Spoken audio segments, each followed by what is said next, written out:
नमस्कार दोस्तों, स्वागत है आप सबों का। तो आज के इस वीडियो में हम लोग जानेंगे कि हमारे देश में पिछले 24 घंटे में कितने कोरोना के केस आए और कितने लोगों ने इस कोरोना को मात देकर ठीक होकर अपने घर गए। इसके साथ साथ ही हम लोग यह भी जानेंगे कि पश्चिम बंगाल के मुख्यमंत्री ममता बनर्जी ने नरेंद्र मोदी को पत्र लिख क्या कहा, उन्होंने उनसे क्या मांग की है। इसके साथ ही साथ हम लोग यह भी जानेंगे आज पूरे देश की 5 बड़ी खबर कौन कौन सी है और आखिर प्रधानमंत्री नरेंद्र मोदी जी ने गांव को लेकर क्या चिंता जताई।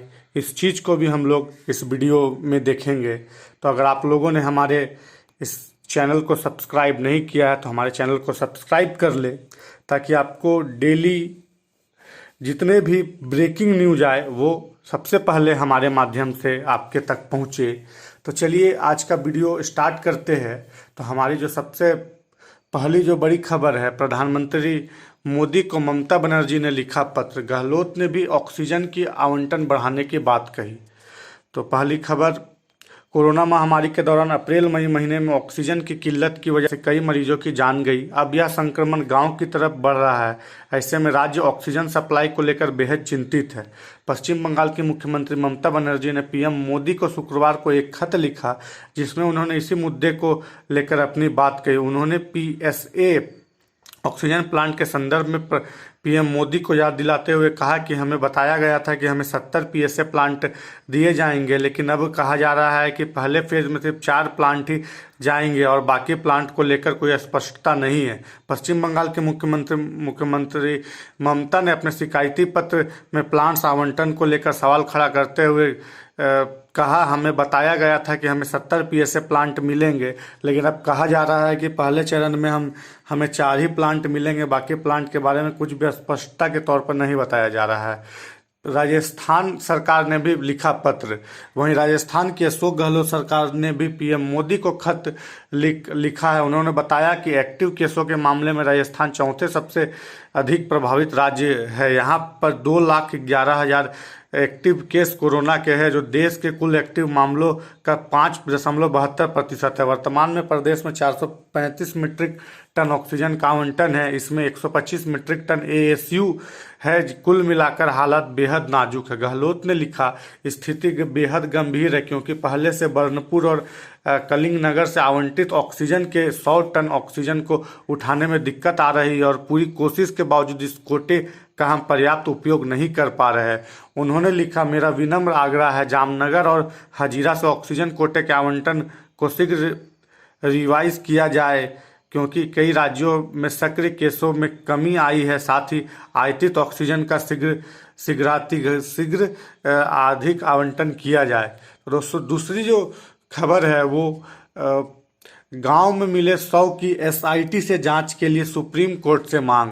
सुप्रीम कोर्ट से गंगा नदी में मिले 100 से ज़्यादा 100 के मामले में विशेष जांच दल एसआईटी से जांच कराने की मांग की गई है। यह सब उत्तर प्रदेश के गाजीपुर व उन्नाव जिले और बिहार के बक्सर जिले में गंगा नदी में बहते पाए गए थे।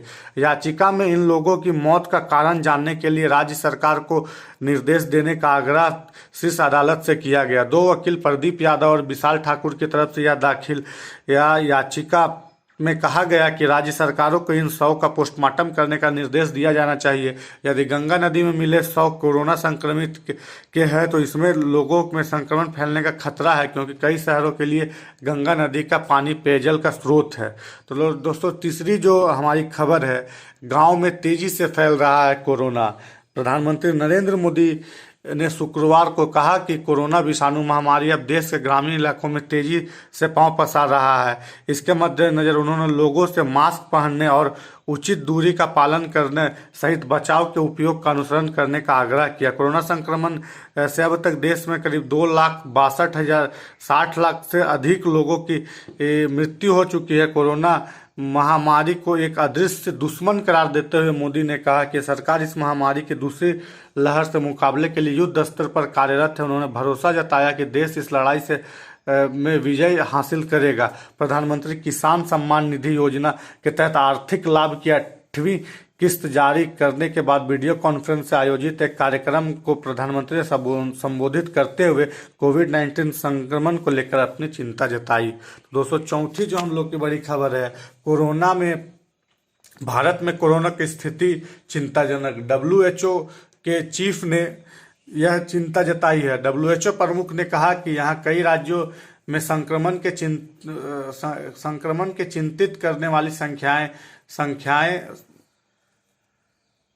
में मामले आ रहे हैं। अस्पतालों में लोग भर्ती हो रहे हैं और मौतें हो रही है। उन्होंने चेतावनी देते हुए कहा कि महामारी का दूसरा साल दुनिया के लिए पहले साल के मुकाबले अधिक घातक होगा। घेब्रेयेसस ने कहा कि WHO कोविड-19 के बढ़ते मामलों से निपटने में भारत की मदद कर रहा है और हजारों की संख्या में ऑक्सीजन, सांद्रक, अस्थायी व चल अस्पतालों के लिए टेंट, मास्क और अन्य चिकित्सा सामग्री की आपूर्ति कर रहा है। घेब्रेयेसस ने दैनिक मीडिया संवाद में कहा कि भारत की स्थिति चिंताजनक बनी हुई है। कई राज्यों में चिंतित करने के स्तर तक मामले, अस्पताल में भर्ती होने वालों की संख्या और मौतें बढ़ रही है। उन्होंने कहा कि हम सभी साझेदारों को धन्यवाद देते हैं जो भारत की मदद कर रहे हैं।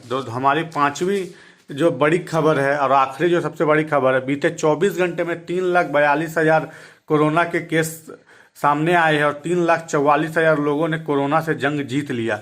देश में कोरोना मरीजों की संख्या अब कम होती नजर आ रही है। रिकवरी होने वाले की संख्या में भी लगातार बढ़ोतरी दिख रही है। केंद्र स्वास्थ्य मंत्रालय द्वारा जारी आंकड़ों के मुताबिक बीते 24 घंटे में देश में 3,42,896 कोरोना संक्रमितों की पहचान हुई, जबकि 3,44,570 ठीक होकर अपने घर गए। इसी बीच 3,997 मरीजों की इस कोरोना से दुखद मृत्यु हो गई।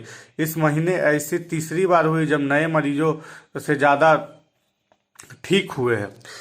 इससे पहले 4 दिन पहले 10 मई को 3,29,000 केस आए थे और 3,55,000 लोग संक्रमित से ठीक हुए थे। अगले ही दिन 11 मई को 3,48,000 नए मरीज आए थे और 3,55,000 लोग ठीक होकर घर गए थे। कोरोना की दूसरी लहर में सबसे ज़्यादा एक्टिव मरीजों की संख्या 9 मई को 37,41,000 की थी, अब वो घटकर 37 लाख हो गई है। गुरुवार को इससे 5,753 की कमी आई। देश में ठीक हो चुके कोरोना मरीजों की संख्या 2 करोड़ से ज़्यादा हो गई है। तो दोस्तों, ये थे आज देश की दिन भर की 5 बड़ी खबरें। वीडियो पसंद आया हो तो हमारे वीडियो को लाइक करें, हमारे चैनल को सब्सक्राइब करें। जय हिंद दोस्तों।